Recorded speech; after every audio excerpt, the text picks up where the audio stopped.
I mean, it is worth noting that the Russians have improved in some areas. Their use of drones at the tactical level has improved. Their use of electronic warfare. They've got some drone units like Rubicon that are actually quite effective at targeting Ukrainian forces on the ground. And the Ukrainians do struggle. The Ukrainians also struggle with numbers of bodies that they can throw at the Russian advances. And Vladimir Putin has found it acceptable to lose 1.2 million plus Russian casualties as long as they're not ones that are the sons and daughters of Moscow or St. Petersburg elite. So that's what, 35,000 men a month? A month.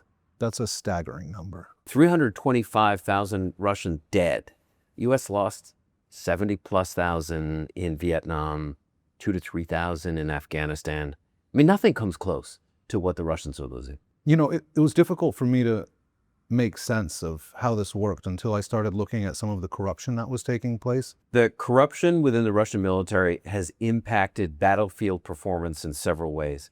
One is by sending people who haven't paid bribes onto the battlefield and really into the front lines to try to retake or take territory as dismounted infantry right into the teeth of Ukrainian minefields, drones, and defensive positions. It's essentially a punishment. So if Russia has had the highest number of casualties since World War II, does that put Ukraine in second place? Ukraine is not that far behind, but Ukrainian casualties have been in the 500,000 or so realm.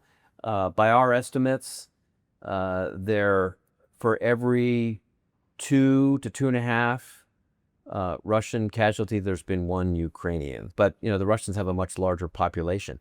The Ukrainians aren't a major power.